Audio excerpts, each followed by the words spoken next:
This is Tailgate Talk. It's Ritter and Tasker. Again, don't forget to follow us on socials at On The Tailgate.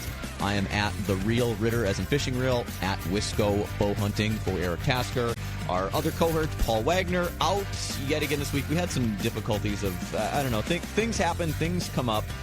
And so he's not with us this week. In fact, we had planned on doing our big deer season prep show this week. And again, with everything that happened, we decided we're just going to push it off one more week. So if you wanted the deer season prep stuff, we're going to get into that next week. And I know there's quite a list of things that you wanted to talk about, Tasker.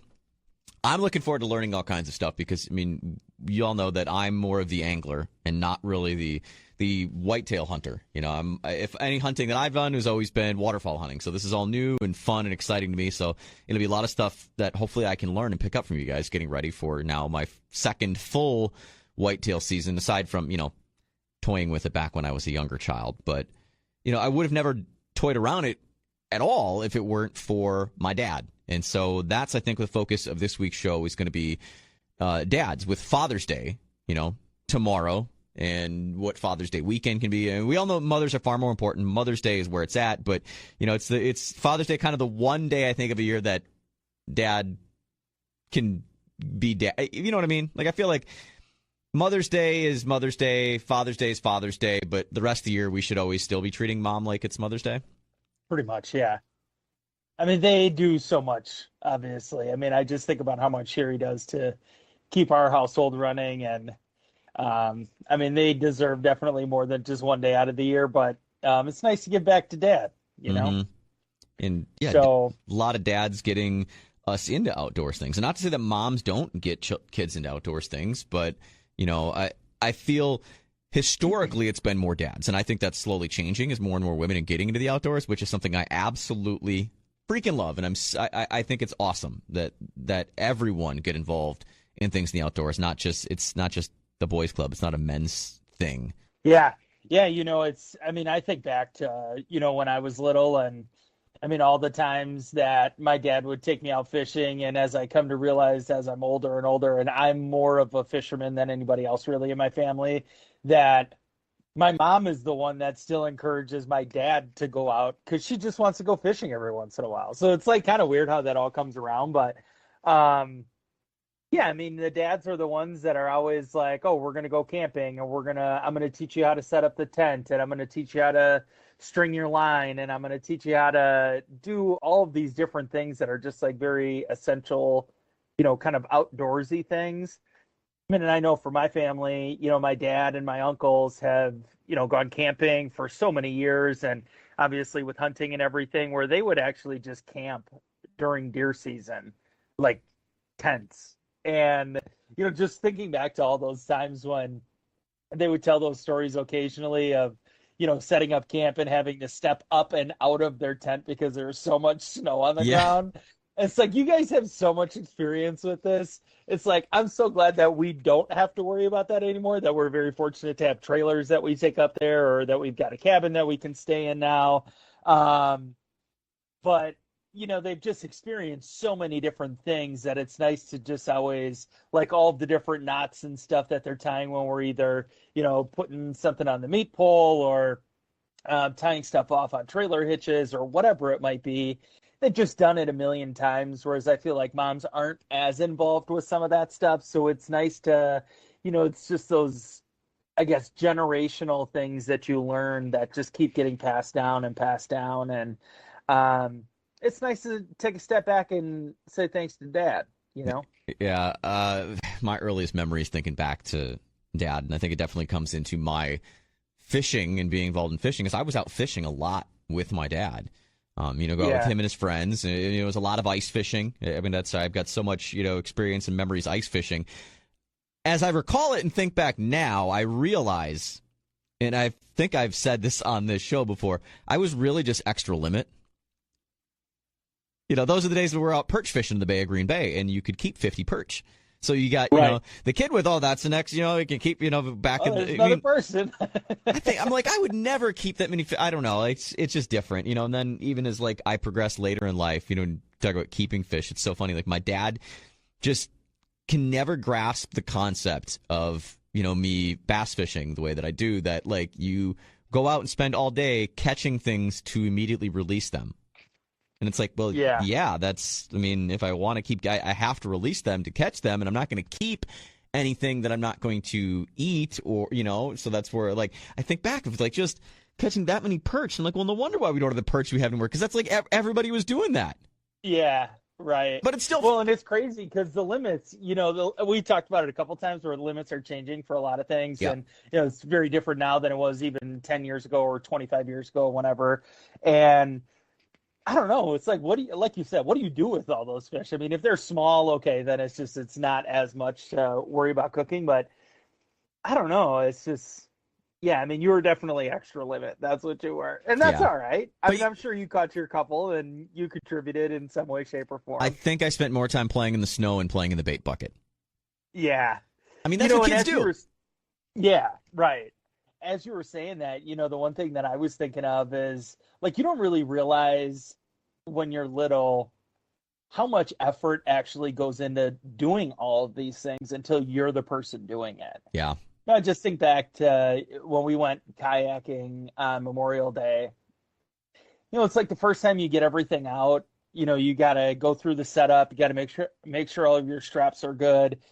You just got to go through that whole kind of checklist in your mind of just making sure you've got everything packed, you've got everything strapped down well, just all of that stuff. I mean, it's an hour and a half of just kind of gathering things that you're never really a part of unless you're the one that's doing that. And I don't know, they're kind of the dads are the ones that kind of, mom might have the encouragement for it all, but dad's the one that's usually doing all the grunt work, and it's kind of a thankless job sometimes, but somebody's got to do it, and dad's the one that always ends up kind of pulling everything together and getting things packed up. And I don't know. I'm certainly realizing that now, as I'm kind of in that position that, I'm the one that's putting everything on top of the rack, and just getting everybody, settled and making sure that everything's kind of pulled together, and we've got all of our flotation devices, and we've got everything that we need, and the coolers are packed, and there it is. It's an hour and a half or 2 hours later of just kind of prepping everything for, a couple hours out on the water.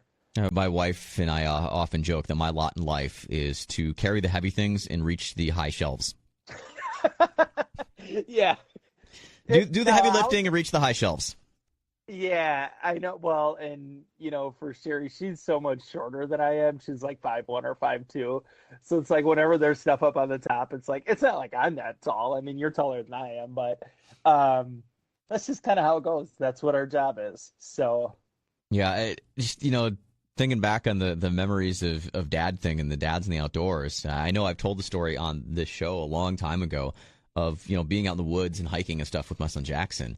And just like seeing the joy and how much he loves being outside, and just like the little things, and like just having those moving moments where like I was seeing my life through him. It's like, it was like this weird moment where I was like, oh my God, that was me at that. Like, so is that what my dad saw? Like, when was, like, it's that weird, almost out of body experience. I mean, you feel like you're going back and looking back on yourself. And it's, dad's got it pretty cool. Being a dad is one of my favorite things, and that's why I've again talked about it here, that I walked away from all of my outdoor passions and hobbies for the first 3 years of my son's life, because I wanted to just soak it in and I wanted to enjoy that time. I mean, we happen to have a pandemic in the middle of it too, so that, I mean, helped make it, but I really enjoyed that. And as I go throughout life and as he continues to grow, and we continue to do more things in the outdoors, or not, if he chooses someday he doesn't want to, I mean, that's that's him too, that I'll look back on that time and be like happy with it, and go, it was worth not fishing for 3 years or not doing this. And, I think for me too, it helped give me a reset, because, I mean, you see now it's different things I'm doing, and I've got a different passion and like a whole renewed everything, and all of my previous life experiences help me in what I'm doing now. But like, I have just a different focus with everything that I do, from, my kayak fishing to, now really starting to get into bow hunting whitetails. Like, I just have a totally different focus that I never had before. And I think having that reset and, raising my son in those things is a big part of it. It's kind of cool being a dad. I mean, I totally agree with you on the whole reset thing. Sometimes you just need that time to just kind of get away. We can be so obsessed with the things that we're very excited about or passionate about that sometimes it is good. I mean, it's hard to just do that unless you actually have a reason. I mean, obviously, the birth of a child is uh, probably the biggest reason why you Right. could, The, take that break. the But only times that I like really did anything outdoors during that 3 years was, 2 of those 3 years I went to Canada and fished, yeah, or, like I fished in Jamaica and Costa Rica. yeah, But I mean, I really didn't. I didn't do. It was when I would do trips. I'd go somewhere and I would fish. But like, I didn't take the time when I was home to do those yeah. things. I just stayed away from it. So yeah. So with that reset, then, do you feel like it has? How do you think that it has changed you in your approach to doing things now as opposed to beforehand?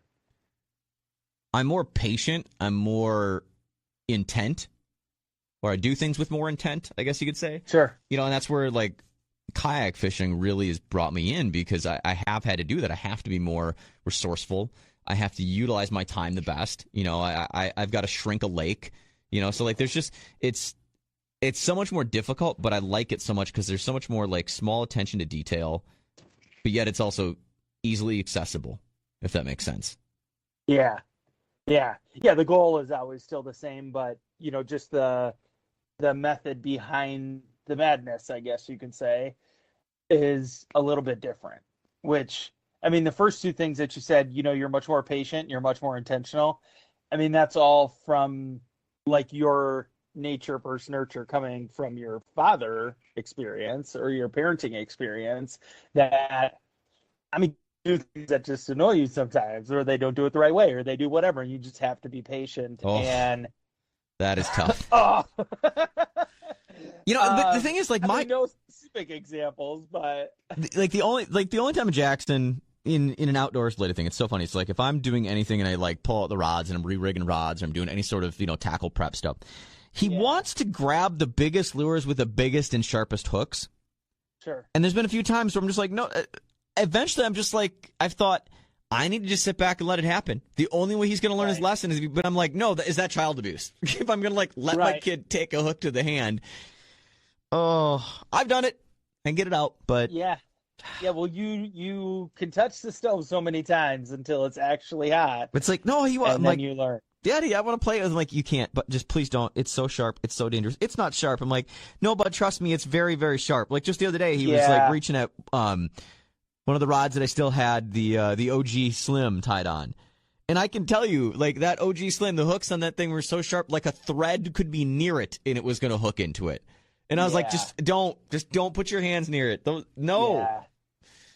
Yeah, I can't remember. I don't know. I can't remember who said it, but it goes something along the lines of, where your children learn to grow is outside of your comfort level of what they're doing.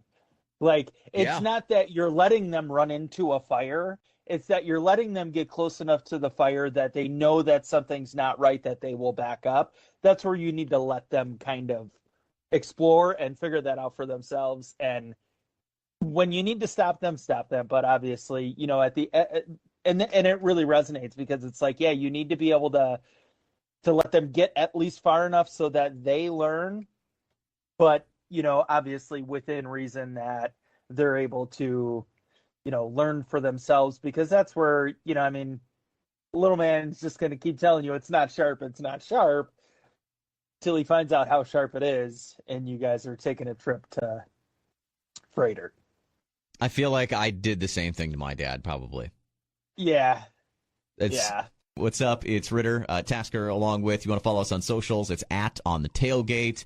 This is kind of cool. It's not often we get chances to have big country stars on our show. And, it's always been something that country music and the outdoors goes hand in hand. If you think about, just the artists and people in involved country music that do things like hunting and fishing, but then the fact that they write them into their songs. And it's no secret, he's a big outdoors guy. If you follow him on socials, you've probably seen a lot of outdoor stuff. Got a lot of songs about outdoors. In fact, are a part of this show.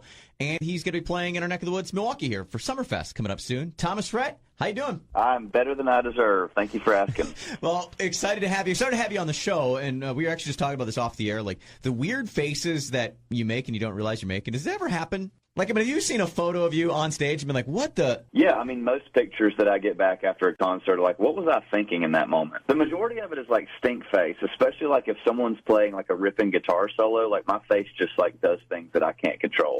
Yeah, you look like you're in pain. Yeah, you look like you're in pain, but you're actually just overjoyed for the fact that you're hearing a ripping guitar solo. It doesn't make guitar's one thing. I think the people that make the biggest expressions, you have to notice us on stage, is drummers in any band. Oh, I do. It's everyone's got their own unique face they make when they know that they're doing something that is super impressive, you know? Yeah, it's like the check me out, man. But it's funny because like when they make that face, you turn and look at them and you try to make the same face that they're making. And they look at you and they're like, "You're so right." Like, how often do we do things like that? We should like, replicate. I know, it's absolutely incredible. What kind of things do y'all talk, like what kind of faces do y'all make in random moments? I was talking about every time I cast, when I'm out like flipping docs and stuff, I do this weird thing where I bite my lip. I don't know why. Like I've filmed myself, and so like I've seen this. I'm like, why am I making that dumb face? Like this, like it's a stupid motion. Hey, I get that though. I remember when I played football, you know, when I was in high school, I would like miss a tackle or like I wouldn't catch a ball as a receiver. My dad would always tell me, you're not holding your mouth right. You know, maybe you're doing something right with that cast biting your lip. Maybe it's just part of your perfect casting routine. Yeah, that's what it is. If I don't do the lip bite, I'm gonna mess up. I got you.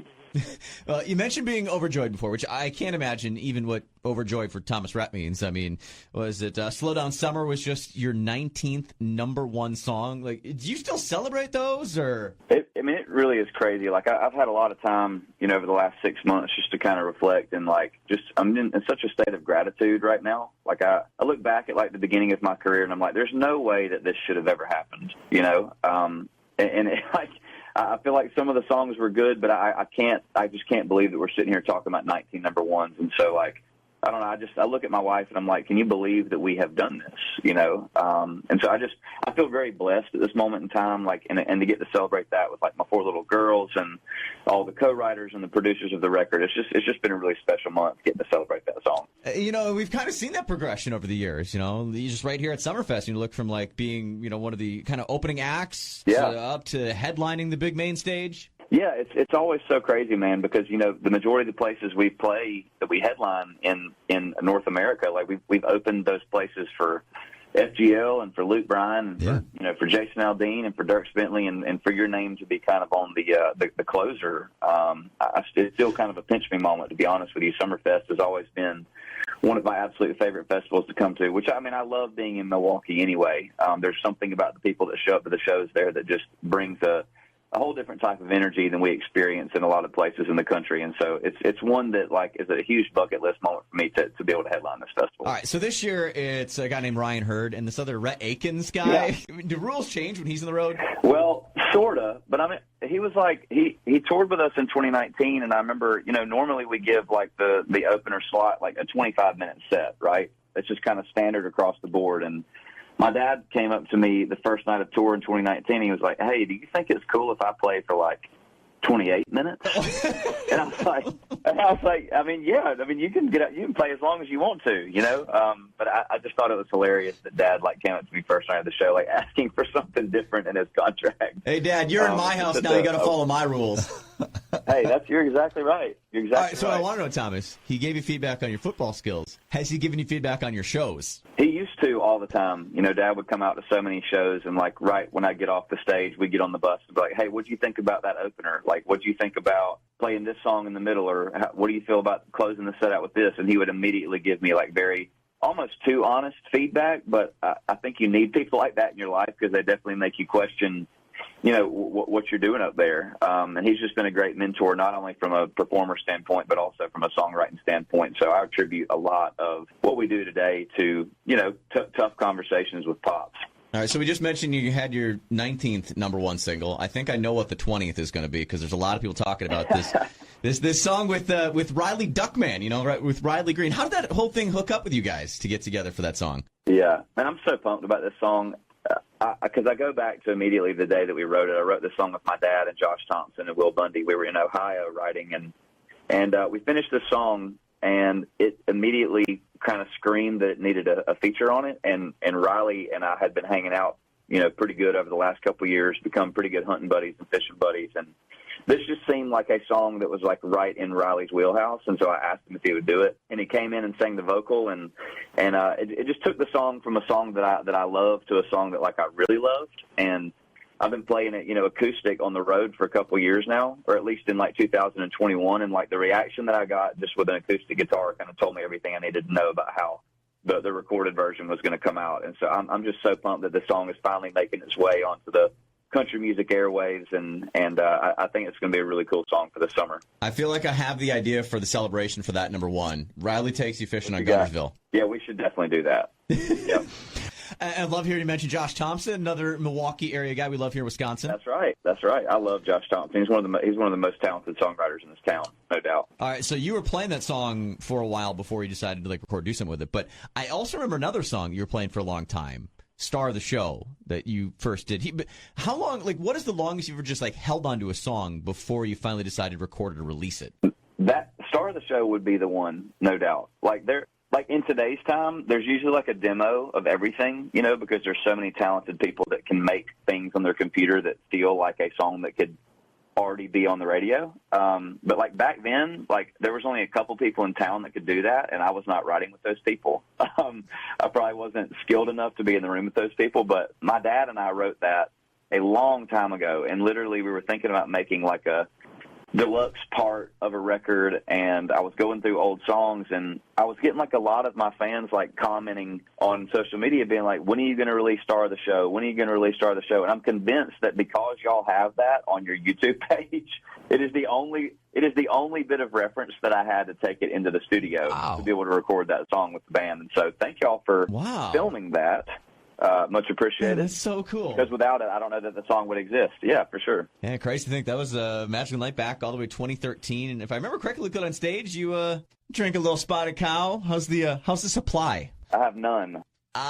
This is okay. Now I remember earlier when you said why you love always playing in Milwaukee. It's because you need to come here to get the Spotted Cow. Okay, that's why. That's why we're coming back, man. Isn't it isn't there some rule that you can't bring Spotted Cow across state lines? Well, I mean, technically, where you can't be a bar or something, buying it, bringing it, reselling it. I got but you. They'll probably look the other way if you're just filling the bottom of your bus with something. Well, y'all just don't tell anybody if y'all see 5 cases on my bus. Well, I promise we'll keep that a secret.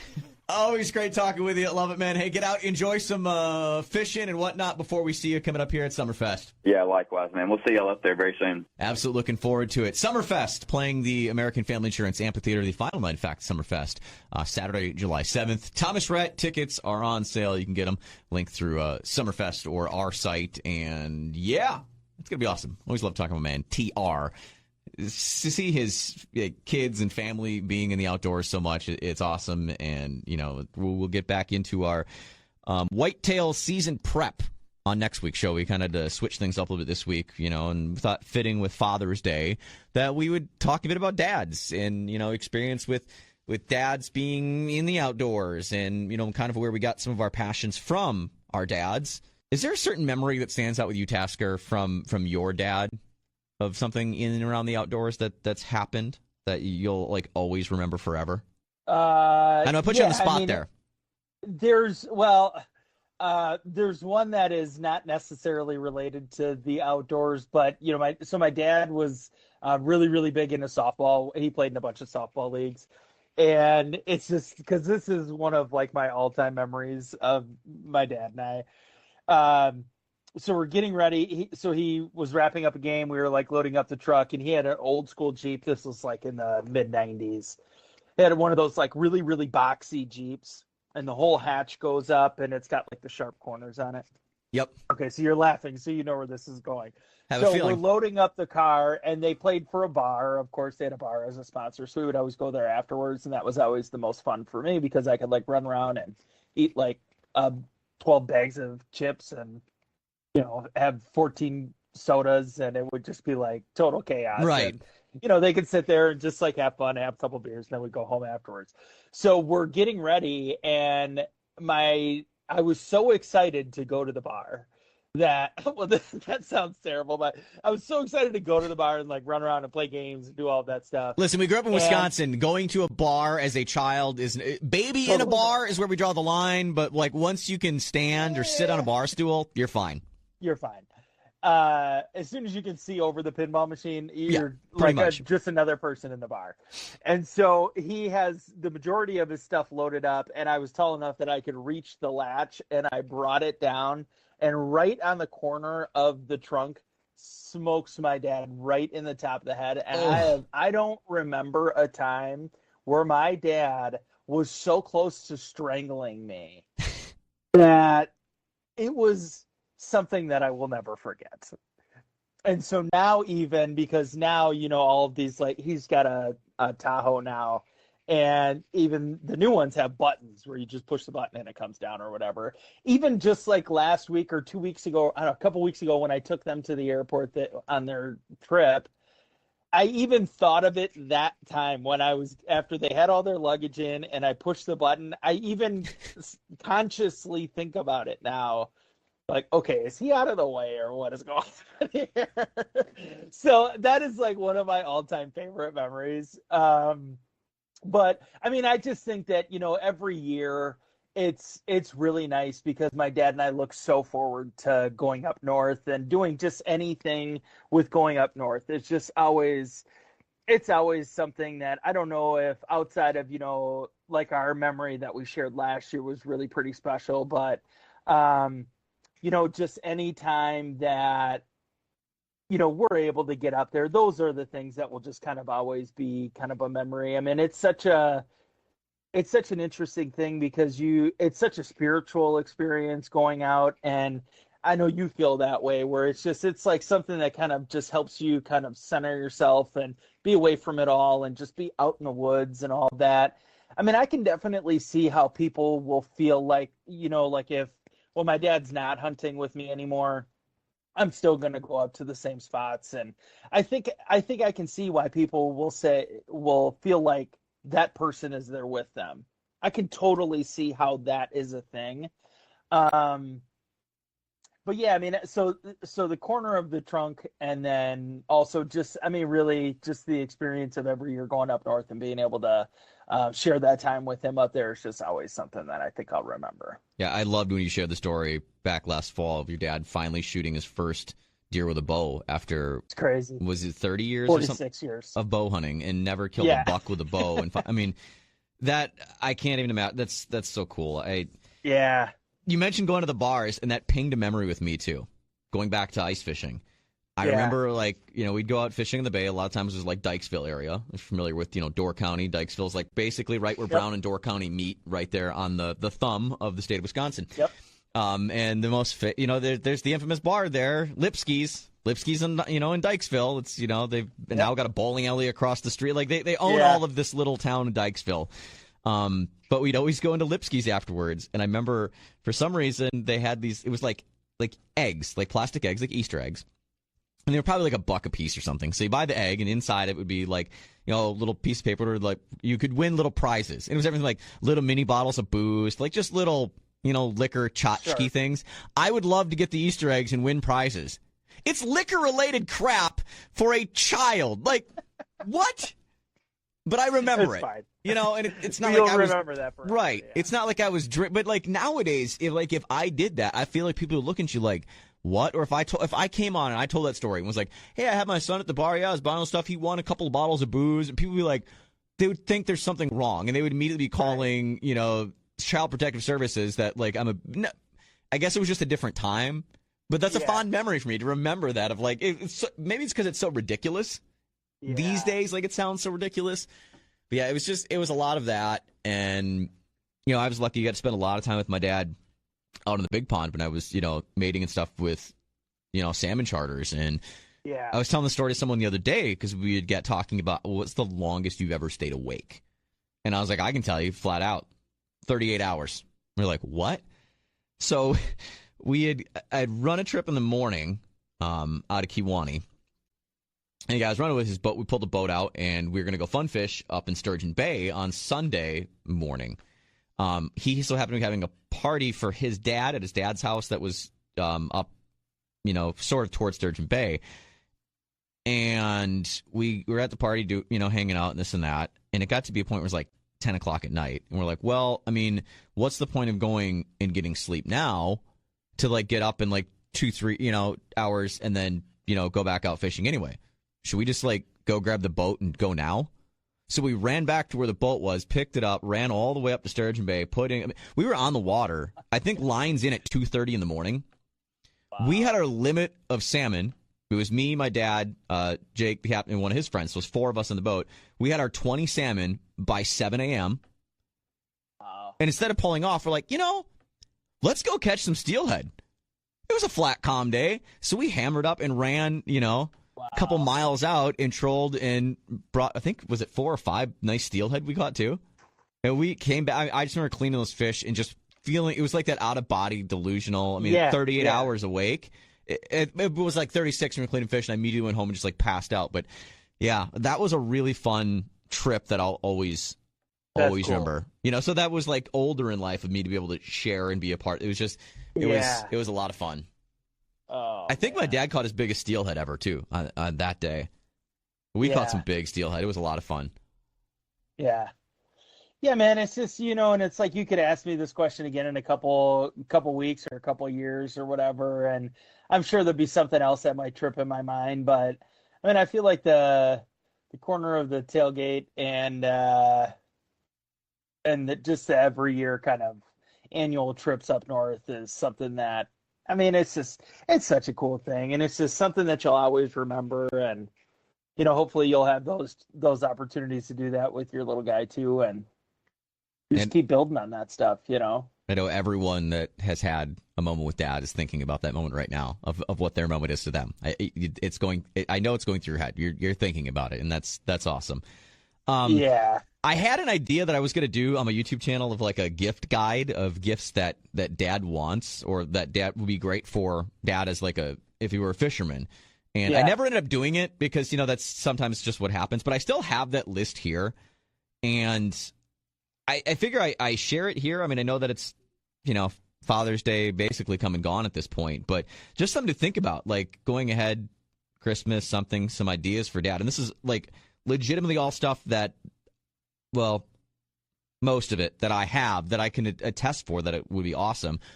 First off, that I say an idea for dad is a pair of Costa sunglasses, Costa Del Mar's. Yes. A good pair of polarized sunglasses. I know there's lots out there. I'm very partial to the Costas. I just think they're some of the clearest. They're especially their glass lenses. They're fantastic. A pair of Tough shoes or boots. The Tough brand. You see the shoes that I wear. They're self-bailing shoes. I can walk in and on anything. They're non-scuff. So even like if you're using it in a boat, like the floors of boats a lot of times. I mean, you went fishing on the ocean. They're like, "Oh, take your shoes and everything off," because they don't want you scuffing up the deck on the boat. These won't scuff anything. They're awesome shoes. I mentioned a travel rod and reel. We've talked about me traveling. I bring my travel rod. When I travel to Mexico and stuff, so I bring a rod and reel with me everywhere. It's great to be able to pack it away. Sun shirts. So either Hook or AFCO or one of those, UV sun protection things. I even wear the UV gloves now. And easiest for dad, like a mystery tackle box subscription or one of the other tackle things that they do, the monthly box of stuff. If dad's like a big fisherman, I think that's like a really cool idea of something for dad. Because like I know my other co-host in the country show I do, Scott, his daughter got him like a sort of beer of the month type thing, but they were all like international beers. So it was something really cool. That's great. Yeah, and so that's been his thing of looking forward to every month of getting like 12 kind of different beers and stuff. So that gift that keeps giving. I think dads always love that gift that keeps giving type thing. So I think like a mystery tackle box or one of the other ones is kind Those are such a common thing now too. You think about there's all hunting the ones too. Things that you can get, like a bark box, obviously was kind of like I think one of the first really big things, for your dogs. But yeah, now you can get pretty much anything. There's like survival ones where it's like anything like outdoor, or you can get like little hatchets and rope and like water safe matches and just a bunch of different things. But I actually just talked to somebody about this last week because they were looking for something for their dad. I think they might even still have a 20% off subscription for Mystery Tackle Box. Depending, I think any level of the ones that they have, I'm almost positive that they still have that. So, if you're looking to save a couple bucks, it's a great way to. Or dad treat yourself, or again, any of the things that I've mentioned. If you get gift cards or something like that for Father's Day, it's great to turn those gift cards into that. Yeah. So. Yeah. No, there's so much stuff, and it's kind of nice because all of these companies do a really nice job. Whether it's Cabela's or whoever, they do such a nice job. I bet I've gotten. It's got to be at least a dozen different emails of gifts for dad, start thinking about dad, not too late to shop for dad. I'm email right now. All of that stuff. There's it's a ton of stuff. So many here. Oh, like even so when we had John and Vince on the show, John got me turned into the PC Fun fishing reels, which is the big sponsor of Caleb Kufal from Wisconsin and the Bassmaster Elites. I'm running some of the reels this year, which I'm not going to give a full for sure they're the yay thumbs up until I use them for a while. I want to be honest about my review of things. Just I did a quick video on my YouTube channel touching them, feeling them, and kind of giving that first initial reaction to them. I think they're great. I think they feel awesome. We'll see how they hold up as I keep abusing them throughout the summer. But yeah, they just sent a 20% off all their stuff, and that's awesome. They're the ones that their reels are made. I've heard that. They say that they're made in the same factories that make the big ones. Some of the reels I've heard are made in Daiwa's factories, so they're basically Daiwa's.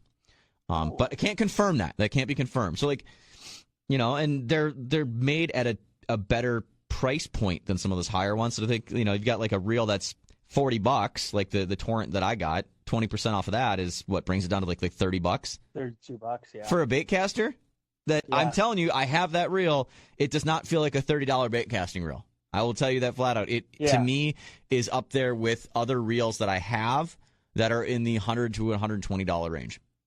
Feel like a much higher quality reel than it says. So not an ad for them. Just off topic. As I was flying through my email, I saw that they were in my email. I thought I'd mention it. So you can't mention anything. It's a great time to look for a lot of that stuff, because even if it's something that here's like a little sneak peek of what we're going to talk about when we're talking about prepping for deer season.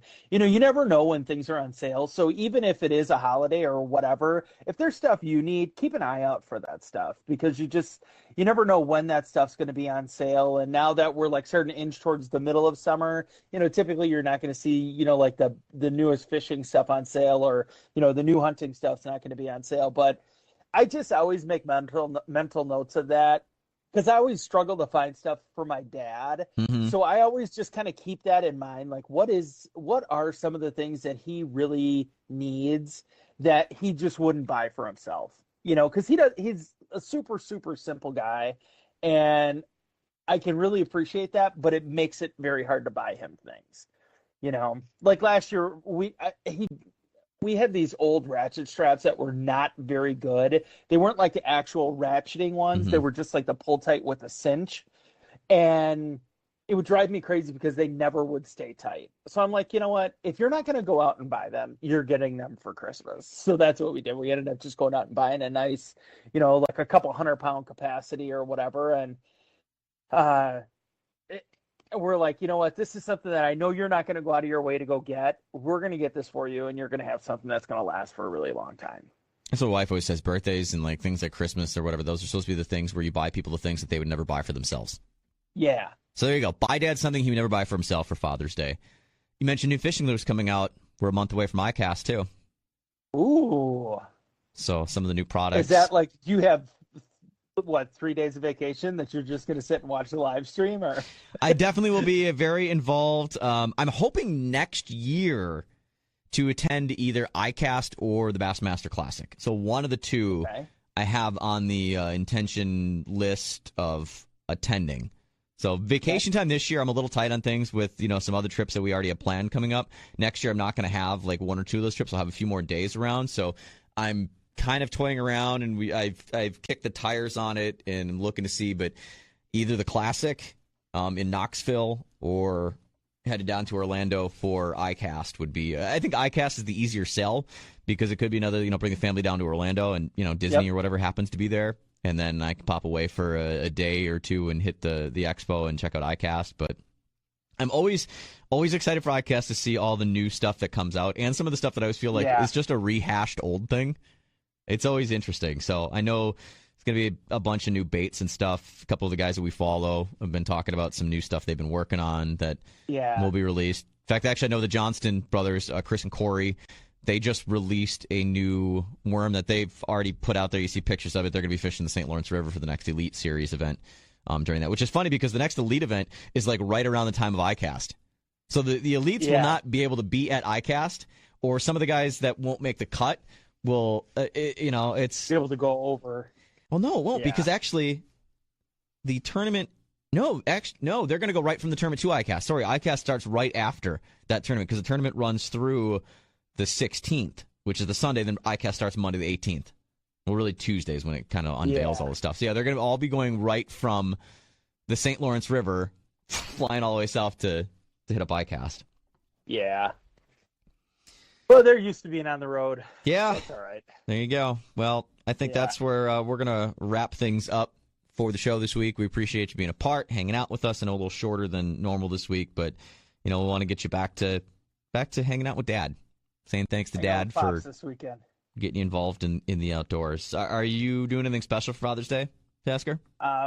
Well, after this, we're going to take my dad out for brunch.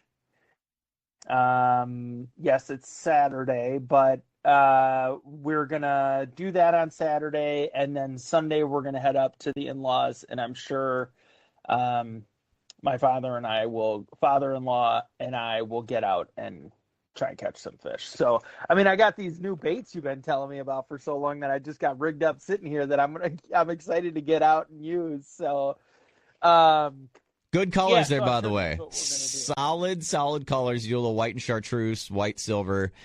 You are set to rock and roll. Catching fish, grilling steaks.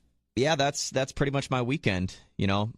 Truth be told, we're recording this before Father's Day, so technically, right now listening to it, there may or depending on what day or where you are, there may or not be some content from my first kayak tournament there. So that's my Father's Day weekend fishing, Great Lakes kayak series in and out of Sturgeon Bay. So I'm pumped for you there. Fingers crossed I can do some things. I'm not saying anything about anything until a little recap we'll get to. Maybe not next week, because next week we're going to focus on deer hunting and deer hunting prep. But if you follow me on socials, you'll be able to check out some of that. Again, it's at The Real Ritter. Follow Tasker, at Wisco Bow Hunting. Follow the whole show. Follow Tailgate Talk, at On the Tailgate. Get it on Instagram, and we'll chat with you next week. We're getting a deer hunting. It's going to be fun. Until then, we'll catch you in the next one. This is Tailgate Talk.